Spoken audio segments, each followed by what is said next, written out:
I promise you. Jason trailer out now. That's cool.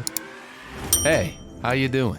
I hope you're doing well. Listen, I'm not saying anything new. You've heard it, you've felt it, you have seen it. Hollywood saw the potential to get our money and we took the bait. Fish on a hook ready to be fried. But other than our eyes glued to everything everywhere or our swing through the Spider-Verse, have any of these films, these spectacles utilized their multiverses to say anything? To show us anything that we have not seen before? No. Remember when the goosebumps used to form at the mere thought of 3 Spider-Men quipping, 2 Batmen coexisting, and Patrick Stewart being back in the chair? Remember the fan art, the Reddit theories, the world, the possibility that we dreamed of?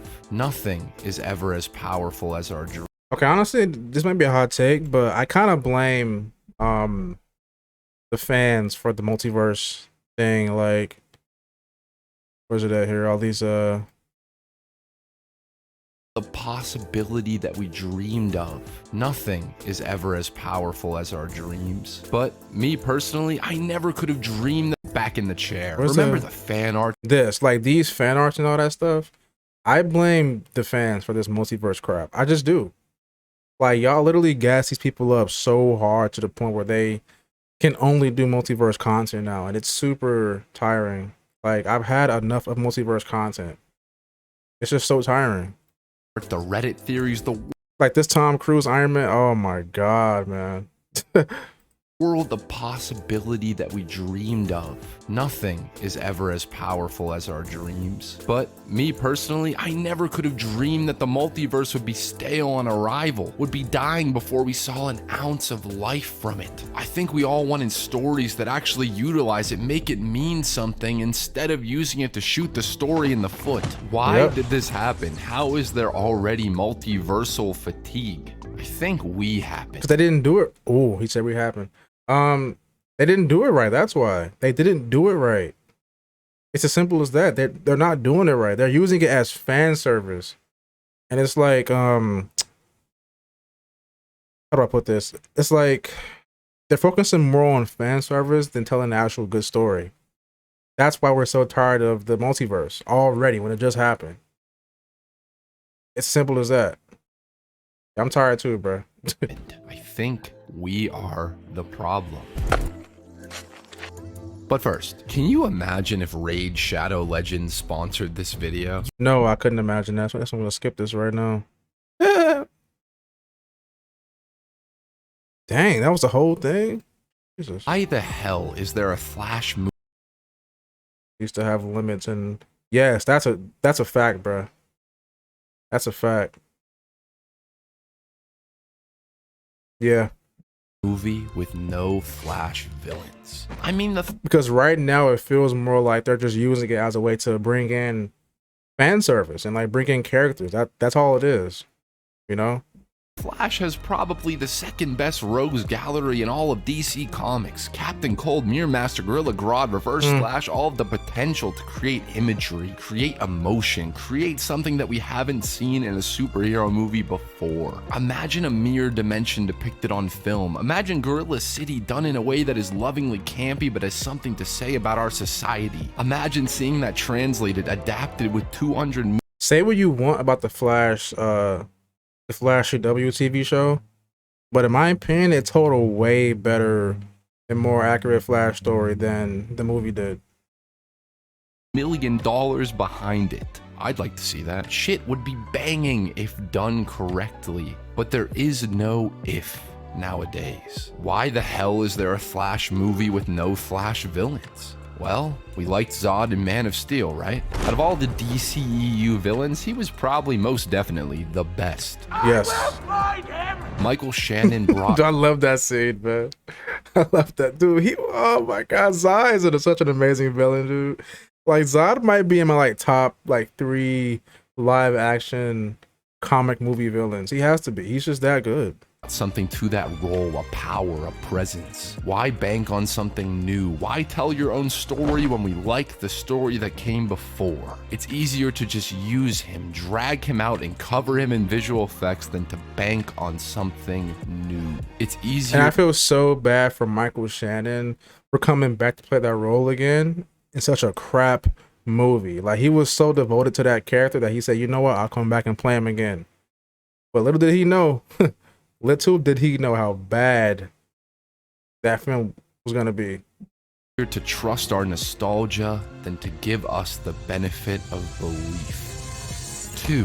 Why the fuck is the first appearance of Tom Holland's Green Goblin Sam Raimi's Green Goblin?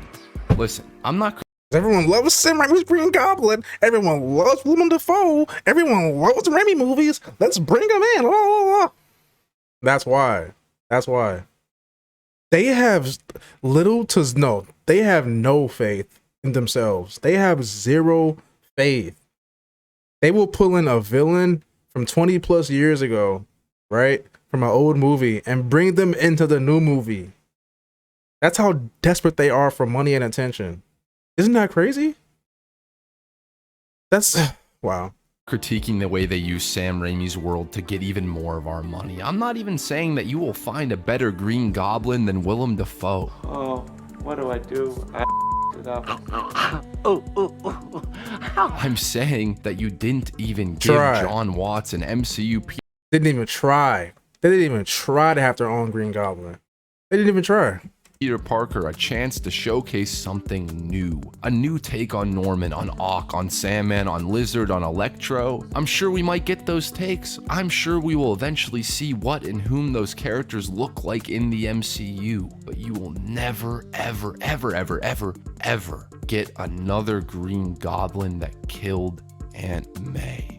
That took one of the only things that ever made Peter Parker feel loved, made him feel the I hate No Way Home. I hate it.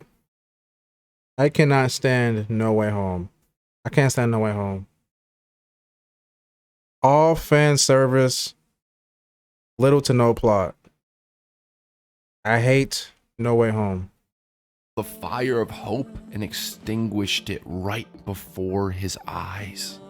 I'm not sure we were ready, that Peter was ready, to meet two Spider-Men that have faced, that have loved and lost so many times over. That scene was so far away, Andrew. Yet to learn or relearn that with great power comes great responsibility. And who only learned that because someone else's villain, someone else's idol turned victim got dragged into another universe. No matter what they do or how well they do it, another filmmaker's vision of Spider-Man will always have, arguably, the most important place in the life of this current Peter Parker. Maybe that was the idea, that we believe that there will never be better takes on these characters. Listen to how pathetic that sounds. Like, literally a villain from another movie killed your aunt. Like, that just goes to show, like, dude, Tom's version of Spider-Man is garbage. It's so garbage, dude. Like, he has nothing.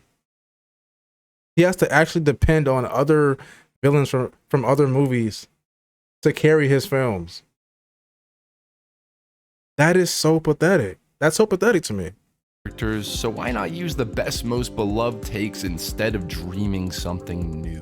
What Raimi did 20 years ago is unmatched. I do believe that. But I would also believe that given the chance, a filmmaker, a writer, a storyteller could dream up something so unexpected and original. Yeah. But why even try? Especially these days, when you know as soon as the rumors start rampaging and Willem's iconic goblin laugh starts echoing in our ears that you have $1 billion hit. $1 billion instantly, just like that. Just like that. And that's all they care about is the money. That's all they care about in these films is making money. They don't care about characters. They don't care about plot. They don't care about any kind of just faithful, I guess adaptation to the comics or whatever. They don't care about that stuff. They care about making money. That's all they care about. Which is why these films suck. That's why they suck. Well, the modern ones suck. hit on your hands. They knew that we would be seated, popcorn in hand, ready to relive what we once loved. 3. Hey, as Zachary Levi just said this in my video the other day. He just said this. The only way to stop this from happening is to just stop seeing it. Just stop seeing it. But unfortunately, it's too many casuals out there who will see these films, happily, like, Green Goblin on Defoe. Andrew Garfield, Tom McGuire, like it's too many casuals who will see these films still. That's the problem. So until that changes, this is never going to change. It's simple as that. Look at DC. DC flopped. Now they're rebooting. They flopped. Look at Fox, the X-Men movies. Flopped. Failed. Failures. Now Marvel has them. Or Disney has them. Like BTG. Right? Yeah, like, oh my God. They know for a fact they have their complete and utter trust in blind consumers. Blind consumers are the people who make these films what they are and make them so successful and make them just, just so popular, it's things must change. Why in the middle of a Doctor Strange movie about trying to find happiness is Patrick Stewart there to get his neck snapped? You tell me. I think Multiverse of Madness at least tries to use the multiverse to say something thematically, to use this plot to force Doctor Strange to reflect. Can Stephen Strange be happy without Christine? In what universe or reality does he remain a selfless hero instead of a hubris-filled world ender? In what reality can he be that hero and also be happy? That's so smart on paper. The potential of that is beautiful. Too bad but executed it terribly. Illuminati, multiverse, Wanda, movie gets bogged down, even if it happened so briefly, by the need to play the hits. Charles Xavier, Captain Carter, Black Bolt, fantastic. I personally do not care to see. Did you just say fantastic? Any of these characters in a Doctor Strange movie, especially one that seems like it has or had something to say about grief and about giving up so much of yourself for the betterment of others. Do we really care to see any of these characters other than Charlie? Probably not. So why? The entire group scene moment was so transparently, clearly shot, reshot, written, rewritten to appeal to the least common denominator. Us fans in the audience who thought that Deadpool might be in here, that Tobey Maguire was going to show back up since Raimi was directing. The content creators who speculate on Ben Affleck's Daredevil bringing Jessica Alba's suit. That's all people care about, man. It's just cameos. Storm to life while Chris Evans' Johnny Storm fires some quips back at Doctor Strange, who jokes that he looks an awful lot like Captain America. Disney owns everything, so anything is possible. We provide free press and hard-earned cash to go see a movie on the slim chance that your favorite version of your second favorite Marvel character will briefly make an appearance in a universe-altering adventure. It's just so funny how like we constantly see these like cameos, like like the way it just showed Charlie Cox as Daredevil sitting down at the Peter's table, like, and it showed John Krasinski as Fantastic Four or Mr. Fantastic. Like, bro, this is so goofy. Like, someone should make a whole entire compilation of cameos. That would be hilarious. Like, it's all the same thing, It's like a certain character says one sentence, right? That they're saying things. All of a sudden cuts to another cameo. It's like, oh my God, you're that one guy from this one thing. Like, it's the same thing every time. Because frankly, most of the audience did not give two shits about a Doctor Strange movie or a Sam Raimi movie, but bought the ticket because Multiverse was in the title. 4. Why do we keep trying? It reminds me of like in like old school, well not old school, but like just old like old cartoon sitcoms, or not sitcoms, live action sitcoms. Like whenever a guest star is on the show. It's just like that. Like you watch an R. Carly, all of a sudden, I don't know, like Chief Keef walks through the door. Freaking, they start laughing, not laughing. They start cheering in the background. Woo! like, you know, like the laugh track. That's how these cameos feel in these movies now. It's like, oh my god, it's Chief Keef. Oh my god, it's John Krasinski as Mr. Fantastic. Oh my god, it's Tobey Maguire as Spider-Man. It feels just like that. It's so pathetic, dude. Traveling through the multiverse, Oh my God. yet see nothing new. In The Flash, Barry Allen goes to a different timeline. We would assume that this is Tim Burton's timeline. Batman has the same costume, he says the same lines, but nothing about the aesthetic of this new world, this universe, is different. It does not look like the brilliant work of Anton Furst or even a pale imitation of it. It looks like every single other superhero world. In Multiverse of Madness, after a crazy montage of different possible universes that all look way more fun, way more creative, way more full of possibilities, we get a world where traffic lights are reversed. In No Way Home, we never see anyone's world other than Peter's, which still looks like it was shot on a green screen in a Best Buy parking lot. The entire Sonyverse is filled with brief multiversal connections that will probably never go. That's a fact, bro. The Home trilogy and Spider-Man has like some of the ugliest cinematography. Like, it's so ugly, bro. Like, it has such crap cinematography. Like, they are by far the ugliest Spider-Man movies. And honestly, I would say visually wise, Raimi had the best Spider-Man films, but like visual effects wise and like CGI wise, bro, the Amazing Spider-Man movies were the peak of Spider-Man just CGI and Spider-Man visual effects. Like, say what you want about those films narratively, but visually and like visual effects and like CGI, peak in terms of Spider-Man, just, you know, live action. Go anywhere worth traveling. Why? Because boardroom reasons. Because the Vulture showed up at the end of Morbius and nobody cared. Because Kraven the Hunter is an R-rated anti-hero. Because the foundation of every single one of these movies is the expectation that we will give a shit because of the 2% chance we might catch a glimpse of Spider-Man. Exactly. I think it's That's absolutely bad. absurd. That's so bad, dude. That somehow it feels like, if anything, the superhero multiverse restricts creativity. Filmmakers having to. How many times have I said it on stream? How many times have I said this on video? The multiverse is the laziest thing ever. It's lazy. It's the laziest thing ever. It's literally just a simple way of bringing in fan service and making money. That's all it is.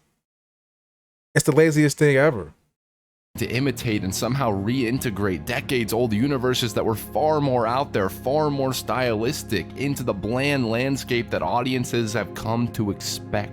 Keaton can never get nuts. Raimi's villains will never be shot with the same panache. And Patrick Stewart genuinely doesn't seem like he knows what movie he's in. Yep. Even with the best actors in the business, the best crew, the most money and most resources, the studio's focus is not on the creative potential, the vast possibilities. This is sad, bro. It's like these people are making a fool out of themselves. But guess what? They don't care because it's making money. It's making money. Possibility of multiple worlds. It is on showing you something that you have seen before, but diluted to the barest of bones, lacking all the soul that made it work. Bro. Look at this, man. Look at the desperation. Like, bringing in dead actors for a cameo, like, first place. But yet, we continue to pay for it. I mean, maybe we are starting not to, but as soon as Deadpool 3 opens with Logan rising from the dead, or the Secret Wars trailer ends with an AI-generated Andrew Garfield voiceover, the Crisis on Infinite Earths movie has a Bale Batman cameo, we will be in the theater dreaming of a reality, many realities that will never meet our expectations. You see, it's kind of like, what's the word?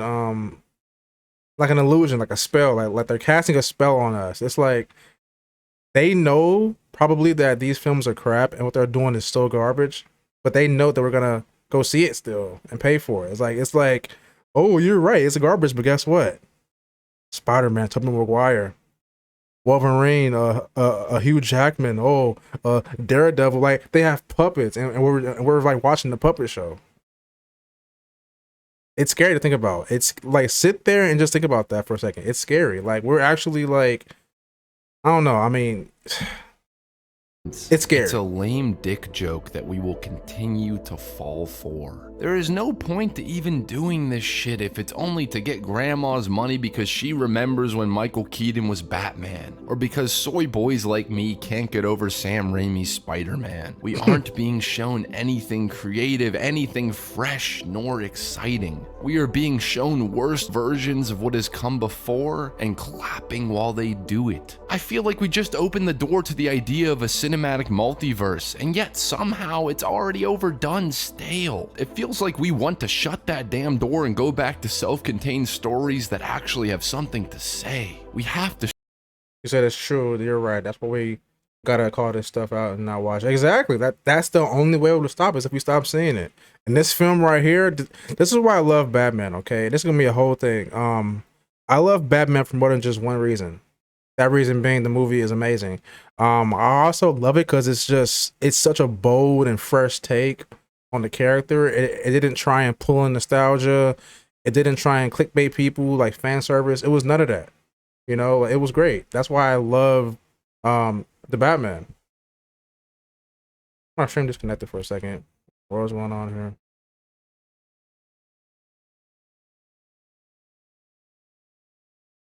Oh, my stream didn't end. That's quality is good. Whatever. It's still live, so we're good. Shut that door. Almost done, y'all. Once it's over, I'm playing Battlefront. We're almost done with this. This has been fun, honestly. Like I do miss having people on here with me, but like I said, give it 2 weeks tops, and I'll be back on with people. But yeah, so. Or reinvent what's behind it, because at this rate, soon, every single big budget movie will have a cameo from an actor who played the same role, or a mostly forgotten character that 12-year-old you once loved. When I was 12, me and my nerdy friends would joke about who would win in a fight, Keaton or Bale's Batman. We would dream of seeing Andrew Garfield take on Tobey Maguire, laugh at the idea of Lou Ferrigno's Hulk joining forces with Ed Norton's. But it was you know what though? I think some things should be left better in our brains. Like oh, I want to see all 3 Spider-Man in live action. That would be so cool. But like yes, it sounds amazing and it's a great fantasy. But like in reality, how would that make sense? You know, like how would that make sense narratively? How could it be good? So maybe it's our fault too from wanting this stuff, you know? Like maybe it's our fault for wanting fan service. Because it is kind of hard to make it make sense, like having 3 Spider-Man on the camera together. It does seem like it's only for fan service, right? But yeah. All in jest, because if that ever happened, on the slim possibility that it might, look at that. We knew that those movies would probably suck. Yeah. But these aren't fantasies of an underdeveloped 12-year-old anymore. This is where we are at. The multiverse isn't being used to show us worlds we've dreamt of, show us reflections, meaningful mirrors to the characters we love. It has been taken over by our desire to relive the past, instead of looking towards anything new. That's why I love the Batman, dude. The Batman did that successfully. And even at the very least, if it was trash, it still at least tried to do that. And I applaud it for it. But thankfully it was good to me. But yeah, even if Batman was trash, I applaud it for being original, you know? We did that. You, me, and everyone else who dreamed, who witnessed the scariest episodes of Justice League, the most ludicrous moments of Spider-Man, who was rocked when they first read Crisis on Infinite Earths, who believed in the pure idea that multiple versions of our favorite characters can coexist, always with the goal to help save our world. Brandon Routh should be Superman. Brandon Routh should be Superman. It was an innocent mistake to believe that Hollywood would understand what made those multiverse stories, those childlike fantasies, so Ooh, I love special. that game. Our honest excitement has been diluted into a twisted nostalgia factory filled with empty promises. Horrible? Bro, okay, look, so his movie was bad. I'll give you that. He had a horrible movie. But him as a character was not that bad, bro. Plus, in Crisis on Infinite Earths, as Kingdom Come Superman, he was fire, bro. He was fire. that we keep funding. Like, he was way better as that version than he was in his movie. Like, for a fact. Maybe we should start dreaming bigger.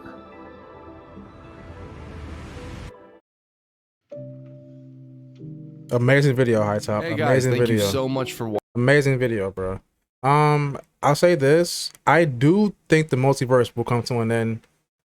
But that could be years from now, for all we know, just knowing these people. And it won't, again, it won't change unless we do something about it. You know, like, we can't see these films anymore. We can't support it. We can't spend money on it, because it's all about money at the end of the day. If it makes money, even if it's garbage and makes money, that's all they care about. That's why they care. Look at Velma on HBO. Horrible show, right? But everyone watched it. It got amazing like ratings. So like everyone watched it. Like it's just it's all about money. So please just don't see these films, and we'll be good. Simple as that. Watching the video. Thank you guys and have a lovely Amazing video. That was fire, dude. That was fire.